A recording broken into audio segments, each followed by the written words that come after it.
2025년 11월 2일 일요일 오후 3시 53분, 여기는 이제, 총리 요셉이 이제 사망하고 그 이후로, 야곱의 아들들이 하나씩 이렇게 이제 사망하면서 또 이제 새로운 전쟁이 또 발생을 해요.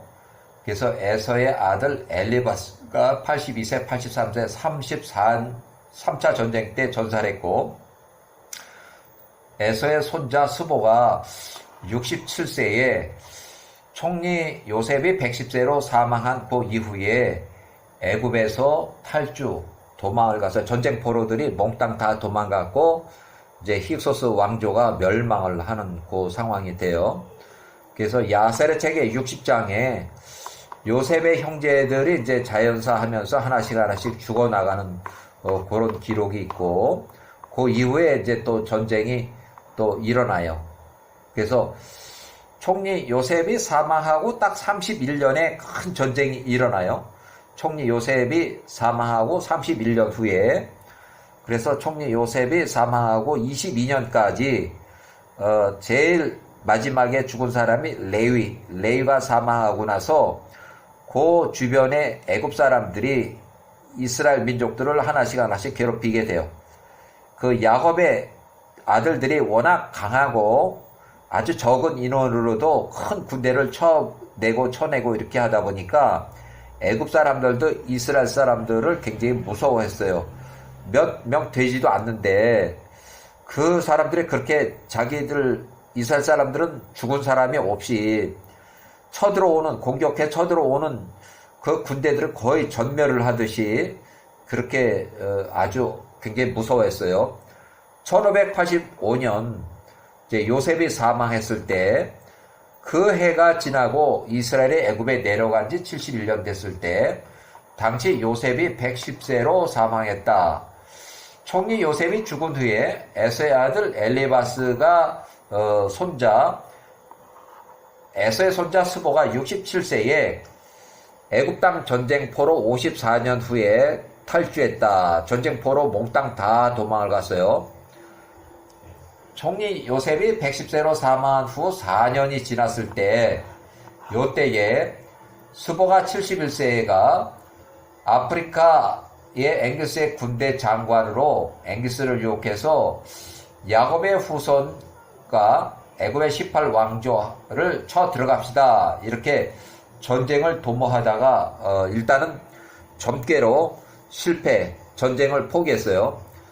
자, 야사르책 61장 2절 1581년 스보가 71세에 이집트 전쟁 포로에서 도망간 지 4년이 지났을 때 아프리카 딘하바에 있는 앵기스에게 도망갔다. 통치자 앵기스에게 도망갔다. 앵기스가 그 에서의 손자 스보를 크게 존귀히 대하며 영접하였다. 그가 에서의 손자 스보를 그의 군대 장관으로 삼았다. 60장 3절 에서의 손자 스보가 71세에 앵기스의 통치자 왕과 그의 백성들의 목전에 은혜를 입었다. 스보가 71세 아프리카 딘하바의 앵기스 통치자 왕의 군대 장관으로 여러 날 1년이 안 되는 그런 한 6개월 정도 이렇게 안 되는 그런 짧은 기간 동안 군대 장관을 한 것으로 추정이 돼요. 그 시기에 그 당시에 앵기스의 종들 중에서 마술사 부올의 아들 발람이 있었어요. 종으로.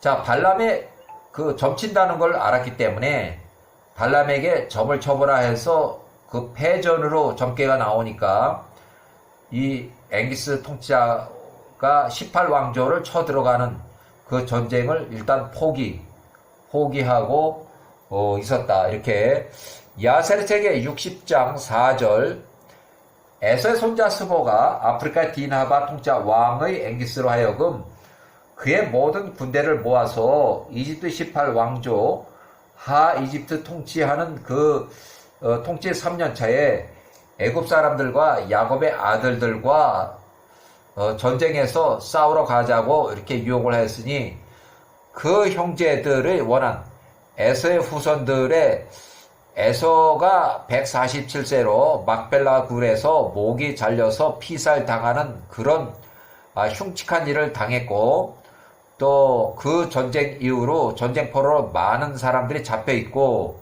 또 거기서 자기도 탈출해서 도망 나왔고, 아주 원수의 원수를 지금 이렇게 이집트 땅에 남겨놓고 도망왔으니 그 원수들을 쳐 부셔야 된다 하는 그 형제들의 원한을 갚기 위해서 1차, 2차, 3차 전쟁을 지냈어요. 자, 이렇게 해서 1차 전쟁 때 아까 얘기한 것처럼 야곱 147세 사망했을 때 막벨라 굴에서 매장하려는 장례 행사를 방해하고, 장례 행사를 방해하던 에서가 막벨라 굴 장례에서 목이 잘려서 피살되는 그런 사건이 있었고, 그것을 1차 전쟁으로 인해서 40명이, 에서의 추종자 40명이 거기서 전사했고, 또 나머지는 총리 56세, 당시 56세 총리 통치하에 이집트로 압송 부첩 전쟁포로 잡혀갔고, 요렇게 해서 원한의 전쟁이 계속 이어지고 왔어요. 자, 야셀책 59장 5절. 그래서 1차, 2차, 3차 전쟁을 겪고 나서도 한 번도 이기지 못해서 아프리카 딘하바의 앵기스 통짜 왕이 에서의 손자 스보의 말을 듣지 않고 이 이집트 18왕조가 하 이집트를 통치한 지 3년째 아직은 선제 공격을 이를 행하려고 하지 않았다. 이는 앵기스가 야곱의 아들들의 힘과 그들이 에서의 아들들과의 전투에서 에서의 군대에게 어떻게 행했는지를 알기 때문이었다. 60장 6절, 야셀책 60장 6절. 에서의 손자 스보가 71세에 그때 앵기스의 통짜 왕과 그의 모든 백성들의 목전에 매우 크게 은혜를 입었으니 그가 계속해서 제18왕조 하 이집트 통치 3, 4년 차에 요셉이 총리로 있던 이집트와 야곱의 아들들과의 전쟁에서 에서의 원한을 갚기 위해서 그들 앵기스를 유혹했다. 그러나 앵기스가 왕이 말을 들으려고 하지 않았다. 이렇게. 자, 야세르책 60장 7절. 그때 시딤. 여기는 영어로 시딤 돼 있고 키딤 또는 구브로 또는 사이프러스 섬. 그 땅에 뿌짐나 성읍에 한 사람이 있었다. 그의 이름이 우주였다. 우주. 뿌짐나라는 그 섬, 구브로, 사이프러스라는 섬에 그 성읍에 한 사람이 있었다. 그 이름이 우주였다. 그가 시딤의 자손들에 의해서 변질되어 신격화되었다. 그 우주라는 사람이 죽었다. 그에게는 아들이 없었다. 오직 딸 하나가 있었으니 그녀의 이름이 자니야. 그 처녀 이름이 자니야. 우주의 딸, 매우 아름답고 외모가 준수하고 지식이 있었으니 그 온 땅에 그녀와 같이 아름답고 지혜로운 자가 없었다. 아프리카 딘하바라는 곳은 아마 현재 이집트의 좌측편으로 북아프리카를 얘기를 하는 것 같아요. 해안가에는 아프리카. 딘하바의 앵기스 통치자 왕이 그녀를 보고 왕에게 나가서 그녀를 칭찬하였다. 앵기스가 시딤의 자손들에게 사람을 보내서 그녀를 아내로 삼고자 요청하였다. 시딤의 자손들이 그녀를 그에게 아내로 주는 것에 동의하였다. 야세르책 60장 10절.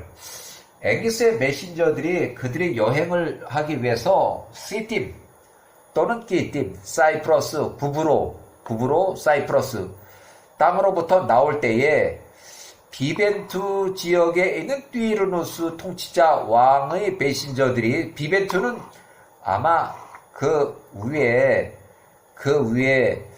아마 이탈리아 쪽에 그 성 같아요. 이탈리아 쪽에 그 띠르누스 왕의 통치자의 메신저들이 C팀에 도착했다.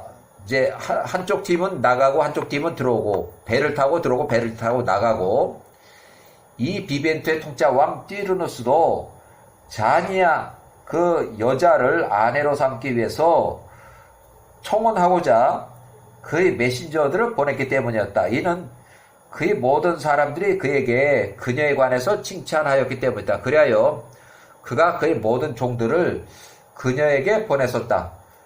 야사책 60장 11절.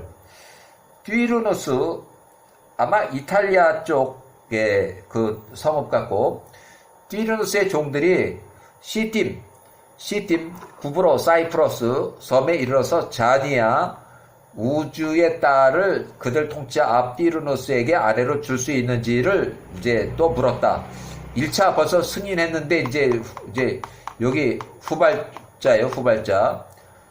60장 12절.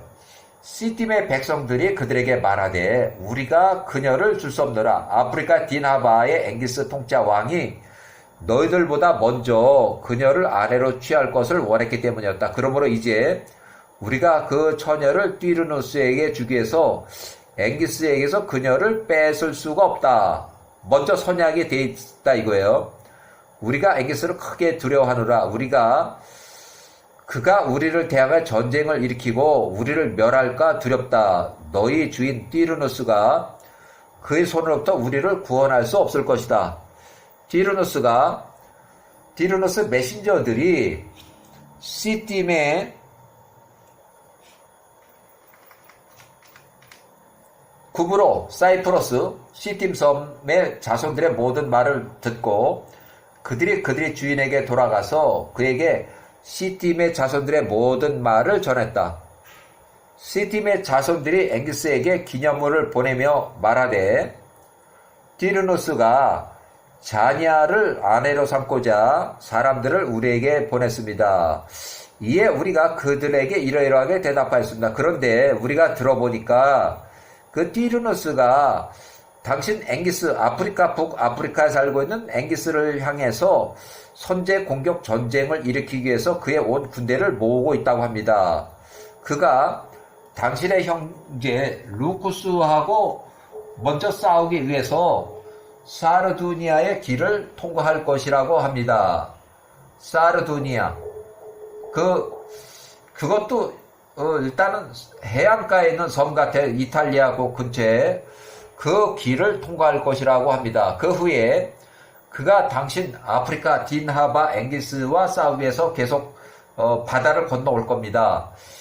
야사르책의 60장 16절.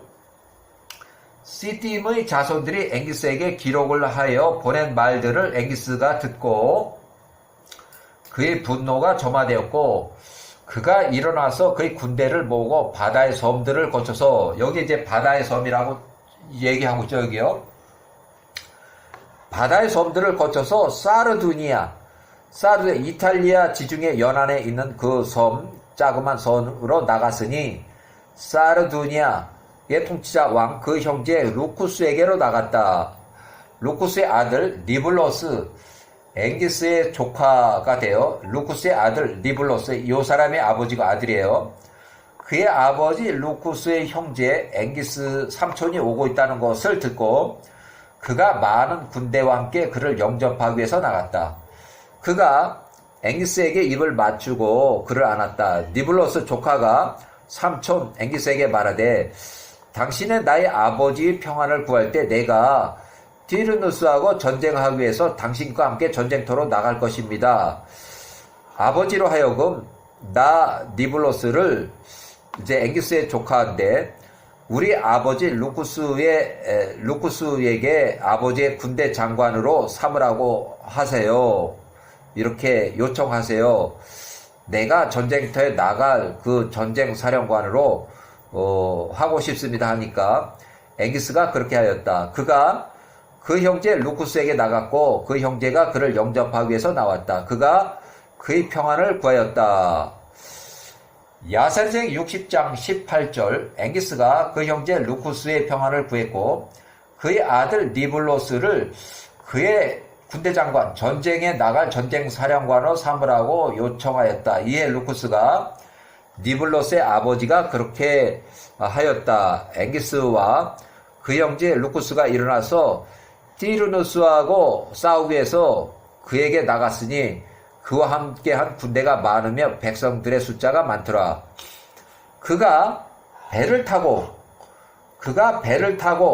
큰 이제 군함을 타고 나갔으며 그들이 아시토라시 지방에 들어갔다. 아시토라시 지방. 그러니까 여기는 이탈리아 쪽에 붙어 있는 그 지방 같아요. 항구 도시 같아요. 보라, 티르누스가 그들을 향해서 나오더라. 이는 그가 사르두니아, 여기는 이제 해안가에 있는 섬이고 조그만 섬이고 여기는 이제 육지 같아요. 이탈리아 반도에 있는 육지. 지중해는 루쿠스가 통치하는 지역에 나가서 그곳에 멸하고 그 후 그곳으로 아프리카 딘하바로 나가기 위해서 그와 싸우려 함이었다. 앵기스와 그 형제 루쿠스가 캐노피아 골짜기에서 만났다. 이탈리아 땅에 있는 캐노피아 땅에서 만났다. 그가 그곳에서 그들 사이에 전투가 매우 치열했다. 그러니까 지금 전쟁은 앵기스라는 사람은 북부 아프리카에서 출발을 해서 구브로를 사이프러스를 사이프러스가 아니라 요 위에 그 섬 이탈리아 그 앞에 있는 섬에 가서 자기 형제를 이제 만나서 다시 이탈리아 반도 그 안으로 들어가서 거기 깨노피아에서 전쟁을 하는 것 같아요. 야사레제 60장 21절 사르두니아 이탈리아 해지중해 연안의 통치자 루쿠스에게 전투가 버거웠으니 그의 모든 군대가 쓰러지고 그의 아들 니블로스 전쟁사령관이 그 전투에서 죽었다. 그의 아버지의 형제 앵기스가 그들 종에게 명하니 그들이 니블로스를 위해서 금으로 만든 관을 만들고 그를 그 안에 넣었다. 앵기스가 다시 띠르누스를 향해서 전쟁을 벌였다. 앵기스가 그보다 더 강하였다. 그가 그를 죽였다. 띠르누스를 죽였다는 얘기예요. 그가 칼끝으로 그의 모든 백성들을 쳤다. 앵기스가 그 형제의 아들 니블로스와 그 형제 루쿠스의 군대의 원한을 갚았다. 띠르누스가 죽었고 이탈리아에 있는 그 띠르누스가 죽었고 그 전투에서 살아남은 자들의 손이 약해졌다. 그들이 아프리카에서 온 앵기스의 군대와 그 형제 그 루쿠스의 앞에서 달아났다. 앵기스와 그 형제 루쿠스가 알바누와 로마, 이탈리아에 그 알파누라는 그 아마 도시가 있었고 로마라는 그 도시 로마 그 사이에 있는 큰 길까지 그들을 추격하며 칼끝으로 띠르누스에 온 군대를 죽였다. 이렇게 해서 사르두니아의 통치자 왕 루쿠스가 그들의 종에게 명하여 그들의 노쇠로 만든 관을 만들었다. 그들이 그의 아들 니블로스의 시체를 그 안에 넣고 그를 그곳에 묻었다. 그들이 큰 길 위에 큰 탑을 세우고 그들이 그 이름을 니블로스의 이름을 따 지었으니 오늘날까지 이르니라. 니블로스의 이름. 그러니까 여기는 지금 이탈리아 로마하고 그 사이에 있는 것 같아요. 오늘날까지 이르니라. 그들이 비벤투의 통치자 왕 띠르누스도 니블로스 왕과 함께 그곳에 묻었다. 보라, 알바누와 로마 사이에 있는 큰 길 한쪽 편으로는 니블로스의 무덤이 있고 또 다른 편은 띠르누스의 무덤이 있다. 그것들 사이에 길이 오늘날까지 있다. 이렇게 이탈리아의 로마와 알파누 그 사이에 있는 그 도로가에 무덤이 있다는 거예요. 자, 야사르체 60장 28절 니블로스를 장사 지내고 그의 아버지 루쿠스가 그의 군대와 함께 사르두니아로 섬으로 다시 돌아왔다. 그 형제 아프리카 디나바는 통치자 앵기스가 그의 백성들과 함께 비벤테 성읍 띠르누스, 이탈리아에 있는 띠르누스 성읍으로 갔다. 비벤트의 성읍, 띠르누스가 통치하던 그 성읍으로 갔다는 거예요. 60장 29절 비벤투, 이탈리아의 그 성읍 비벤투라는 그 성읍의 거주자들이 그 앵기스의 명성을 듣고 그를 매우 두려워하였다. 그들이 울며 애원하며 앵기스를 맞이하기 위해서 나갔다. 비벤트의 거주자들이 앵기스에게 애원하며 자기들을 죽이지 않기를, 그들의 성읍을 멸하지 않기를 간청했다. 이에 그가 그렇게 하였다. 이는 비벤투가 그때의 시티 꾸브로 사이프러스의 자손들 중에 성읍 하나로 인지되었기 때문이었다. 그러므로 그가 그 비벤투 성읍을 멸망시키지 않았다. 그날 이후로 아프리카 왕의 군대들이 시팀을 약탈하거나 노략하기 위해서 나가려고 하지 않았다. 그들이 나갈 때마다 앵기스의 군대 장관 에서의 손자 스보가 그들과 함께 나가려고 계속 이렇게 했다는 거예요. 자, 야세르책의 60장 이 일 후에 앵기스가 그의 군대와 방향을 바꿔서 그들이 뿌집나의 성읍으로 나갔다. 뿌집나. 앵기스가 우즈의 딸 자니아를 아내로 취하고 그녀를 아프리카에 있는 그의 성읍으로 데리고 왔다. 이렇게 해서 일단은 이제 전쟁이 일어나려고 하다가 전쟁이 일어나지 않고 그 다음에 에서의 손자 스보가 시팀으로 또 도주를 해요. 구브로 땅으로 도주해서 거기서 또 50년 동안 통치하는 통치자가 돼요. 에서의 손자 야곱의 후손들의 전쟁인데 1554년, 요때는 힉소스 왕조가 멸망하고 30년이 지났을 때, 총리 요셉이 사망하고 31년이 지났을 때에 큰 전쟁이 일어나요. 그래서 스보라는 요 에서의 손자 스보가 통치 기간이 이렇게 되고, 요때 시팀으로 도망가서 시팀의 통치자가 됐고, 요때까지 123세까지 스보가 67세에 이집트를 탈출해서 시팀으로 도망가서 73세 시팀으로 도망가서 요때 전쟁을 일으키고 요때 나이가 들어서 사망을 해요. 요셉이 110세로 사망했을 때 이집트를 탈출해서 6년이 지났을 때 에서의 손자 스보가 73세에 시팀의 통치자가 됐다. 구브로 사이프러스의 통치자로 50년 동안 통치했다. 시팀 통치 25년이 됐을 때 이집트 18왕조를 침공했다. 1554년에. 그러니까 이게 섬나라에서 사이프러스 섬에서 하 이집트는 그렇게 멀지는 않아요. 거기를 공격을 했다는 거예요. 이집트 18왕조 두 번째 왕 아메노티 미세가 요 시기에 죽었고, 요 전쟁 기록이 있고 또 사망했다는 기록이 있어요. 1554년에 그 아들 메롤투트모세 1세가 20살에 왕이 돼가지고 요때 일어난 전쟁이 뭐냐면 1554년 30만 명이 에서의 손자 스보의 연합군, 그러니까 요때는 애굽 사람 30만 명,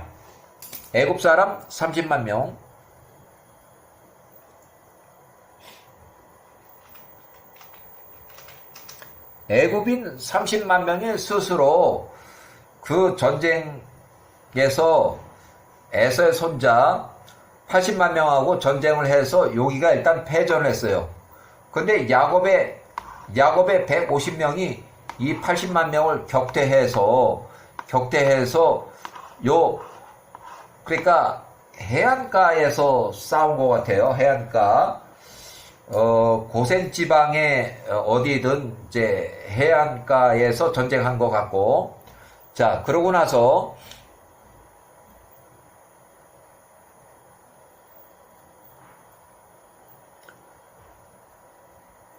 자, 1차, 2차 전쟁, 또 3차 전쟁, 이렇게 해서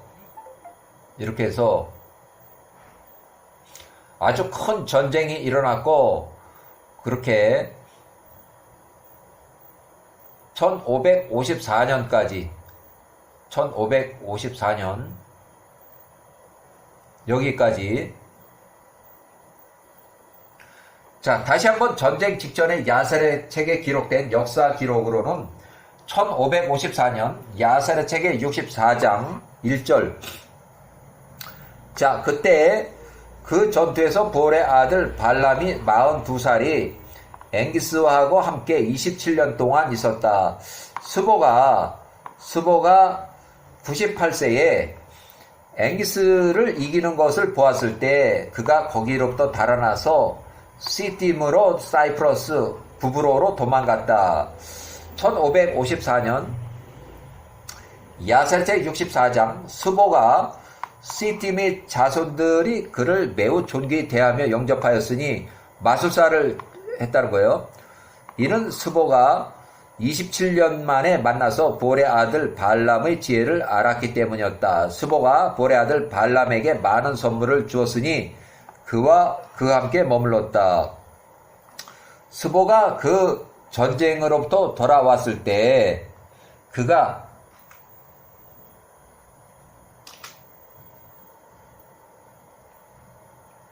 시팀의 모든 자손들에게 명하여 그와 함께 전투에 나갔던 사람들의 수를 세어보라고 하였다. 그런데 한 사람도 잃지 않았더라. 야호와의 전쟁으로 희생자가 전혀 없었어요. 스보가 98세에 이 일을 매우 기뻐하였고 그가 시팀 나라를 새롭게 정비하였다. 그가 그의 모든 신하들을 위해서 잔치를 베풀었다. 그러나 스보가 야호와를 기억하지 않았고 전투에서 그를 도우신 분이 야호와이셨다고 야호와 전쟁이라고 여기지도 않았다. 그분께서 그의 백성들을 아프리카의 통치자 왕의 손으로부터 구원하셨다고도 여기지 않았다. 오히려 시팀의 자손들을 길로 행하며 에서의 자손들의 악한 길 우상 숭배로 행했으니 그 형제들 에서의 자손들이 그에게 가르쳤던 다른 신 우상 숭배를 섬겼다. 이른바 악한 자로부터 악함이 나간다 하더라. 자, 야사르책 64장 스보가 시팀 군부로 사이프러스의 모든 자손들을 견고하게 다스렸으나 야호와께서 그의 모든 백성들을 아프리카의 통치자 앵기스 왕의 손으로부터 구원하셨다는 것, 야호와의 전쟁을 알지 못하였다. 아프리카 군대들은 더 이상 평상시처럼 약탈하기 위해서 시팀에 오지 않았으니 이는 그들 모두를 칼끝으로 쳤던 스보의 힘을 알았기 때문이었다. 앵기스가 에서의 아들 엘리바스를 스보의 자손들 평생 두려워하였다. 이렇게 해서 자, 이 같은 전쟁에 18왕조의 두 번째 왕 아멘호텔 1세가 사망했고 통치 35세에 전쟁으로 갑자기 전사를 했던 아니면 병사를 했던 이 큰 전쟁이 났을 그 시기에 사망을 했어요. 그래서 세 번째 통치자 이집트 18왕조 세 번째 통치자 메럴 투투모세 1세가 20살에 통치하기 시작을 했어요. 요때 큰 전쟁이 난 거예요. 1554년 야사르책 64장 7절.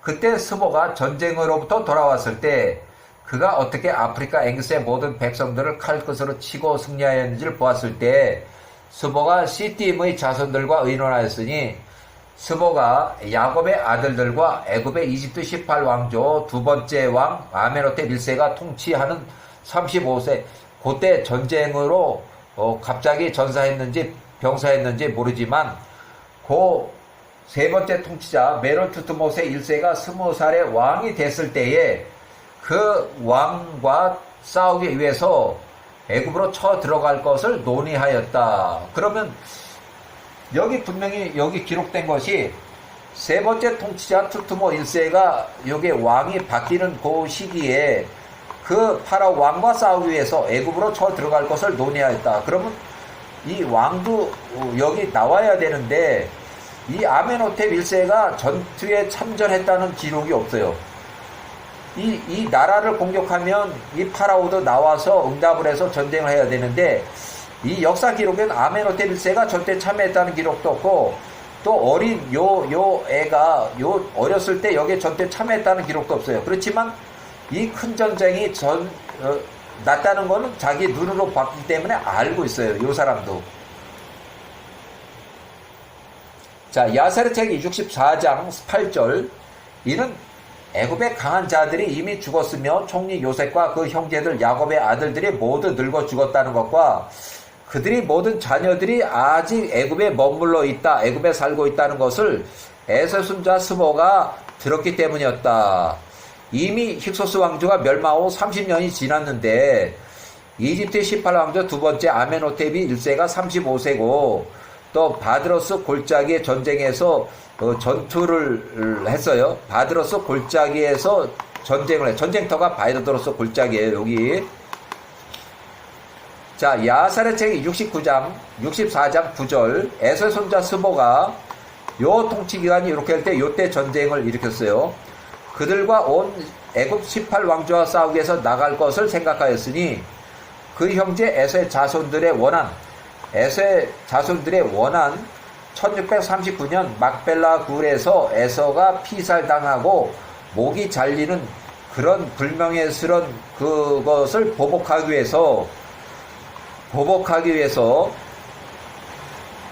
또 그 요셉이 총리로 있을 때 이집트의 전쟁포로 잡혀간 그 자기의 형제들이 아직 전쟁포로 잡혀 있었던 그거를 이제 원한으로 삼고서 자기도 그 포로 잡혀 있었기 때문에 에서의 손자 스보가 에돔의 통치자 왕 베닷의 아들 하닷을 또 불러서 그의 모든 형제들 에서의 자손들에게 메신저를 보내며 말하되 아프리카 통치자 왕 엥기스가 너희와 언약 중에 있으므로 너희가 아프리카 통치자 왕과 싸우지 않겠다고 너희가 전에 말하지 않았느냐. 보라, 내가 아프리카에 있는 엥기스와 싸우고 그의 백성들을 쳤느니라. 그러므로 이제 내가 애굽과 거기에 있는 야곱의 자손들과 전쟁할 것을 결심했노라. 요셉과 그 형제들의 조상들이 그들이 아비를 헤브론의 막벨라 굴에 매장하려로 나갈 때 그들이 가나안 땅에서 우리 조상들에 대한 그 원한을 갚을 것이다.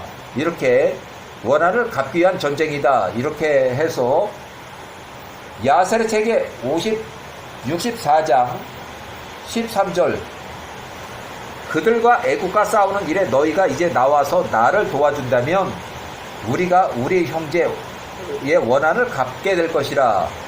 에서의 자손들이 스보 말을 듣고 에서의 자손들이 그들과 함께 모였으니 대단히 많은 백성들이라.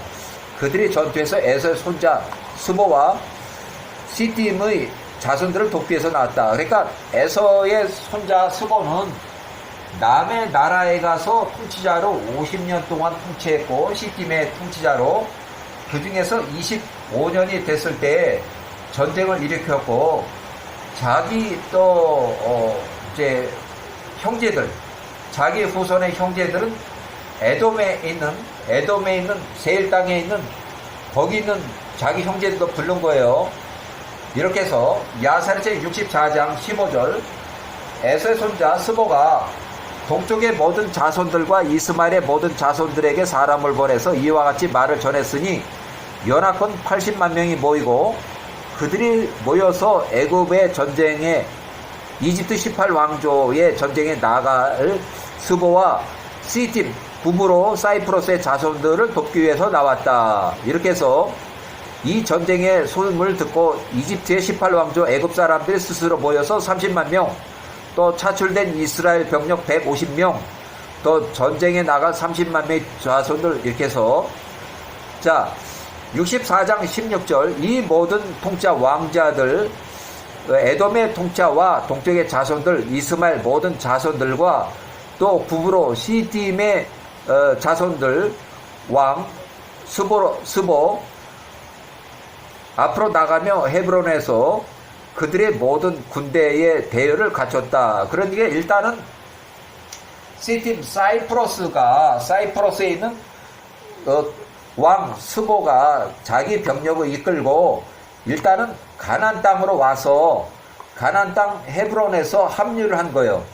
합류해서 이제 헤브론에서 이집트로 내려가는 상황에 이게 바로 시딤에 여기서 배를 타고 이집트 한가로 쳐들어간 게 아니라 얘들이 가나안 땅으로 들어와서 가나안에서 헤브론에서 만나서 그들이 모든 연합군대를 편성해서 헤브론에서 이집트 18왕조 밑으로 이제 쳐 내려간 거예요. 여기 헤브론이라고 이렇게 여기. 자, 그 진영이 매우 힘이 크니 그 연합군의 길이 군대 행렬이 3일길 여행 길이었다. 엄청나게 많았다는 얘기예요. 이 모든 통짜 왕자들과 그 군대들이 온 애국과 18왕조와 전투를 하기 위해서 나갔다. 그들이 바드로스 골짜기에서 전쟁터,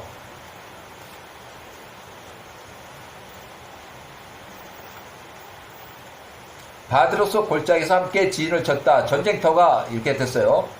애굽이 그 소식을 듣고 그들 역시 그들 스스로 함께 모였다. 애굽 땅의 모든 백성들과 애굽에 속한 모든 성읍들의 백성들이 모이니 약 30만 명이 모였다. 애굽에 살고 있는 그 당시에 고센 땅에 살고 있는 이스라엘 자손에게 사람을 보내서 그들에게 나와 전투 80만 명과 전쟁하기 위해서 바드로스 골짜기에서 애굽 30만 명을 도우라고 전쟁 참전을 구하였다. 이스라엘 사람들이 모였으니 150명 그들이 애굽을 돕기 위해서 전투에 나갔다. 이스라엘과 애굽 사람들이 전쟁터에 나갔는데 약 30만 명과 이스라엘 150명, 그 다음에 이렇게 전쟁을 먼저 하는데 여기가 패전해서 도망가니까 얘들 150명 불러서 야 우리를 도와주라 하니까 이렇게 합쳐서 이렇게 전쟁하더니 얘들이 싹 빠져나갔어요. 전쟁이 불리하다 싶으니까 애들이 빠져나갔고 이렇게 전쟁을 해서 얘들을 다 쳐부셨어요. 얘들 150명이. 처음에 애국 사람들은 이스라엘이 그들과 함께 싸우기 위해서 그들 진영에 150명이 올 거라고 믿지 않았다. 이는 모든 애국 사람들이 말하기를 이스라엘 자손들이 에서와 이스마엘과 한 형제들이니 그들이 우리를 그들의 손에 넘겨줄지도 모른다고 하였다. 이렇게 해서 모든 애굽 사람들이 이스라엘 150명 자손들에게 말하되 너희가 선 곳에 그대로 머무르고 있어라. 우리가 연합군 80만 명하고 먼저 싸우러 나갈 것이라. 만일 이 80만 명이 우리 30만 명을 이긴다면 그때 너희 150명이 나와서 우리를 도와주라. 이렇게 약속이 됐어요.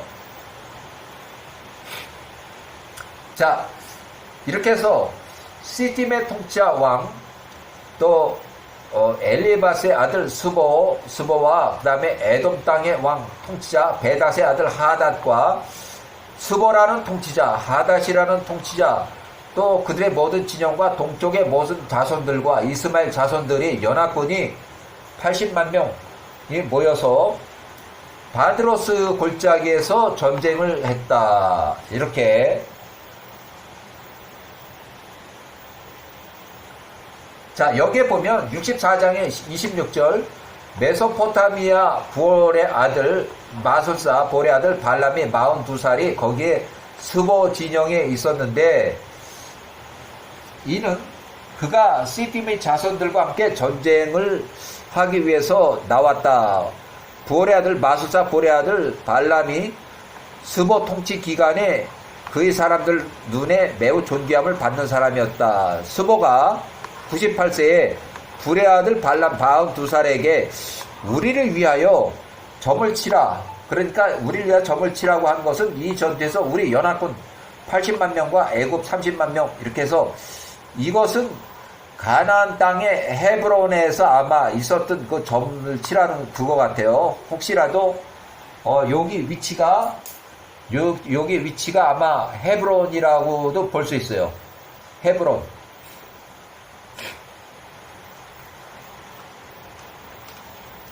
헤브론에서 병력이 집결이 됐기 때문에 80만 명이 아마 그 집결 장소가 헤브론이라고 보여줄 수 있어요.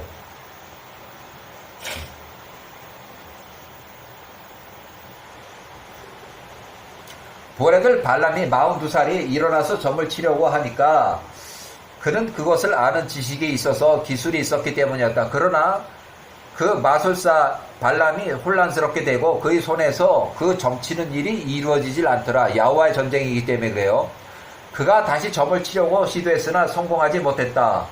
볼의 아들 발람이 실망하고 점치는 도구를 내려놓았으니 그것을 성공하지 못함이었다. 이 일이 여호와께로부터 말미암은 것이니 수보와 그의 백성들로 이스라엘 자손들 150명 손에 엎드려지리 하려 하심이었다. 이스라엘 자손들이 그들의 전쟁에서 야와 그들의 조상의 엘로힘을 신뢰했었기 때문이었다. 야와 전쟁이라는 거예요. 이렇게 해서